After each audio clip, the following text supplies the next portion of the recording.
அருமையான கர்த்தருடைய பிள்ளைகளே, இந்த காலை வேளையில் உங்களை சந்திப்பதில் மிக்க மகிழ்ச்சி அடைகிறேன். ஆண்டவரும் இரட்சகருமாகிய இயேசு கிறிஸ்துவின் நாமத்தினாலே உங்களை யாவரையும் நான் வாழ்த்துகிறேன். இந்த காலை வேளையில இயேசு கிறிஸ்துவினுடைய அந்த திருவசனம் நமக்கு நேராய் கடந்து வருகிறது. அதாவது ஆண்டவர் உங்களை பார்த்து கேட்கிறார், மனிதன் மீது நம்பிக்கை வைத்து, மனிதன் மீது பாசத்தை வைத்து, மனிதனை நம்பி அநேக காரியத்தில் நீங்க போய் ஏமாற்றப்பட்டு உங்க கால் சிக்கப்பட்டிருக்கா? அல்லது அந்த மனுஷனை நம்பி நான் ஒரு பிஸ்னஸ்ல இறங்கினேன், அந்த பிஸ்னஸ் நிமித்தம் என்னை கூட்டிட்டு போய் இன்னைக்கு நான் கடன் பிரச்சனையில சிக்கப்பட்டிருக்கிறேன், என்னை காப்பாத்துறதுக்கு ஒருத்தரும் இல்லை, என்னை தூக்கி எடுக்கிறதுக்கு ஒருத்தரும் இல்லை, என்னை சுமக்கிறதுக்கு ஒருத்தரும் இல்லை, என்னை தாங்கிறதுக்கு ஒருத்தரும் இல்லை, எனக்கு உதவி செய்ய ஒருத்தரும் இல்லை, நான் ஒரு பெரிய கட்டில் அகப்பட்டிருக்கேன், யார் என்னை காப்பாற்றுவாங்க, ஐயோ நான் ரொம்ப வேதனையா இருக்கிறேன்னு ஒருவேளை நீங்க புலம்பிட்டு இருக்கிறீங்களா? ஆண்டவராகிய இயேசு கிறிஸ்து இந்த காலை வேளையில உங்களை பார்த்துதான் சொல்லுகிறார், பயப்படாதீங்க. மனிதன் மேல் வைத்த அந்த நம்பிக்கையை அப்படியே சர்வ வல்லமை உள்ள தெய்வத்தின் மீது வைத்து பாருங்கள், உங்கள் கால் சிக்கிக்கொள்ளாதபடி அவர் காப்பாராம். அப்படியே அவர் சொல்லுகிறார். நாம் ஒரு வேத வசனத்தை வாசித்து பார்க்கும் பொழுது அந்த வேத வசனம் நமக்கு தெளிவாய் சொல்லுகிறது. வாசித்து பாருங்கள். நீதிமொழிகளின் புஸ்தகம் 3ஆம் அதிகாரம் 26வது வசனத்தை வாசித்து பார்க்கும் பொழுது அந்த வேத வசனம் நமக்கு தெளிவாய் சொல்லுகிறது.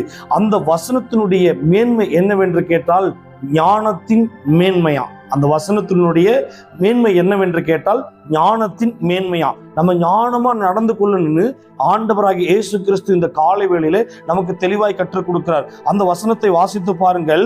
கர்த்தர் உன் நம்பிக்கையா இருந்து உன் கால் சிக்கிக்கொள்ளாதபடி காப்பார். அதாவது கர்த்தர் உன் நம்பிக்கையா இருந்து அவர் மேலதான் நீங்க நம்பிக்கை வைக்கணுமா? கர்த்தராகிய இயேசு கிறிஸ்துவின் மேல நீங்க நம்பிக்கையா இருக்கும் பொழுது அவர் மேல் நம்பிக்கை வைத்து உங்களுடைய வேலையா இருக்கட்டும், பிசினஸா இருக்கட்டும், தொழிலா இருக்கட்டும், எப்படிப்பட்ட காரியம் வேணாலும் இருக்கட்டும், அவர் மேல நம்பிக்கை வைத்து உங்களுடைய காலை எடுத்து வைப்பீர்களானால் உங்கள் கால் எந்த இடத்திலையும் சிக்கப்படாது. ஆண்டவர் உங்களை காப்பேன் என்று வாக்கு கொடுக்கிறார். என்ன அழகா சொல்றாரு பாருங்க. அவர் மேலும் உங்களுடைய நம்பிக்கை வைத்து உங்க கால் சிக்கி கொள்ளாதபடி அவர் காப்பாராம். நீங்க அவர் மேல நம்பிக்கை வைத்து பாருங்க. இந்த பூமியில அவங்க மேல நம்பிக்கை வச்சேன், இவங்க மேல நம்பிக்கை வச்சேன், என்னை ஏமாத்திட்டாங்க, நம்பி இதை வாங்கி கொடுத்தேன், இவங்க என்னை ஏமாத்திட்டாங்க, இவங்களை நம்பி போனேன், என்னை நடாத்துல விட்டுட்டு போயிட்டாங்க, என்னை இன்னைக்கு ஒருத்தரும் தாங்குகிறதுக்கு ஒருத்தர் இல்லை, சுமக்கிறதுக்கு ஒருத்தர் இல்லை, யாருதான் என்னை தாங்குவாங்கன்னு சொல்லி ஒருவேளை ஒரு பெரிய எதிர்பார்ப்போடு நீங்க உட்கார்ந்து கொண்டிருக்கலாம். நீங்க அழுகும் பொழுதும் சரி, நீங்க புலம்பும் பொழுதும் சரி, நீங்க கண்ணீர் விட்டு கொண்டிருக்கும் போதும் சரி, நீங்கள் திகைத்து கொண்டிருக்கும் பொழுதும் சரி, ரொம்ப உடைக்கப்படும் பொழுதும் சரி, எந்த மனிதர்களும் வரமாட்டார்கள். ஒரே ஒரு கரம் வரும். அவர்தான் சர்வ வல்லமை உள்ள தேவனாகிய கர்த்தர். அவர்தான் சொல்லுகிறார், என் மீது நம்பிக்கை வையே. கர்த்தர் மீது நம்பிக்கை வைத்தவர்கள் இதுவரைக்கும் எந்த இடத்துல தோத்து போனதாக சரித்திரத்திலே கிடையாது. அல்லேலூயா. அதாவது ஆபிரகாம் நம்பினார், கர்த்தர் அற்புதத்தை செய்தார். யோசுவா நம்பினார், கர்த்தர் அற்புதத்தை செய்தார். இன்னும் இருக்கிற ஒவ்வொரு பெரிய பெரிய ஊழியக்காரரும் நம்பினார்கள், கர்த்தர் அப்படி அற்புதத்தை செய்தார் என்று எழுதப்பட்டிருக்கிறது. யாக்கோபு கர்த்தரை நம்பி போனா, அந்த நம்பிக்கை வீண் போகாதபடி கர்த்தர் அவனை அபரீத விதமாய் ஆசீர்வதித்தார் என்று வேதத்தில் எழுதப்பட்டிருக்கிறது. அருமையான கர்த்தருடைய பிள்ளைகளே, இன்னைக்கு ஆண்டவராகிய இயேசு கிறிஸ்துவை நம்பி உங்க காலை எடுத்து வைத்து பாருங்கள். கர்த்தர் நிச்சயமாய் உங்களுடைய கால் சிக்கிக்கொள்ளாதபடி உங்களை காப்பார் என்று எழுதப்பட்டிருக்கிறது. பாருங்க எவ்வளவு அழகான வசனம் பாருங்க. உங்க கால் சிக்கி கொண்டிருக்குமானால், உங்க கால் மாட்டிக்கொண்டிருக்குமானால், ஏதாவது ஒரு பிரச்சனையில போய் வாண்டடா போய் மாட்டிருப்பீங்கன்னு சொன்னா, உங்களை அந்த கட்டில இருந்து விடுவித்து தூக்கி சுமக்கிறதற்கு ஒரே ஒருத்தருக்கு மாத்திரம்தான் வல்லமை உண்டு. அங்கிருந்து உங்களை காப்பாற்றணும்னா ஒரே ஒருத்தருக்கு மாத்திரம்தான் வல்லமை உண்டு. அவர்தான் உங்களையும் என்னையும் படைத்த உருவாக்கின சர்வ வல்லமை உள்ள தெய்வம். அல்லேலூயா. ஒன்னே ஒன்று நல்லா புரிஞ்சு கொள்ளுங்க. ஐயோ என் கால் சிக்கப்படுகிறது, ஐயோ என் கால் சறுக்குகிறது. அதுதான் தாவீது சொன்னார், என் கால் சறுக்குகிறது என்று தெரிந்த உடனே சற்றே என் தேவன் என்னை தாங்கினார், காப்பாற்றினார், சுமந்தார், தப்புவித்தார் என்று எழுதப்பட்டிருக்குது. அருமையான கர்த்தருடைய பிள்ளைகளே, இந்த காலை வேளையில இயேசு கிறிஸ்து உங்களை பார்த்து சொல்லுகிறார், உலகத்தின் மீது, மனிதன் மீது, மற்றவர்கள் மேல் அன்பு வைத்தது போதும். நீங்கள் இயேசு கிறிஸ்துவின் மேல் அன்பு வைத்து அவரை இறுக பிடித்துக் கொண்டு அவர் மேல் நம்பிக்கையா இருங்கள். அவரை விசுவாசித்து பாருங்கள். உங்கள் கால் சிக்கிக்கொள்ளாதபடி நிச்சயம் அந்த இயேசு கிறிஸ்து உங்களை தூக்கி சுமந்து உங்களை விடுவித்து காக்க வல்லமை நிறைந்த தெய்வமாய் இருக்கிறார். வேதம் சொல்லுகிறது, உங்களுடைய நம்பிக்கை யார் மேல் இருக்க வேண்டும்? உங்களை படைத்த உருவாக்கின சர்வ வல்லவர் மீது நீங்க நம்பிக்கை வைத்து பாருங்கள். ஆண்டவர் சொல்றார், உன் நம்பிக்கை வீண் போகாது.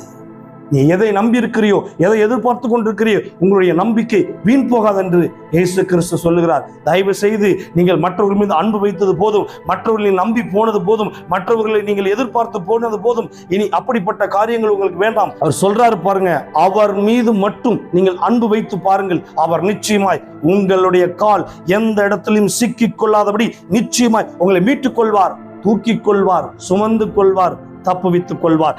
இது நிச்சயமாய் நடந்தே தீரும். எவ்வளவு அழகா சொல்றாரு பாருங்க, மனுஷன் மீது நம்பிக்கை வைத்தது போதும், கர்த்தர் உன் நம்பிக்கையா இருக்கணுமா? கர்த்தராகிய இயேசு கிறிஸ்து மாத்திரமே உங்களுடைய வாழ்க்கையில உங்களுக்கு நம்பிக்கையா இருக்கணுமா? அந்த நம்பிக்கை என்ன செய்யும்?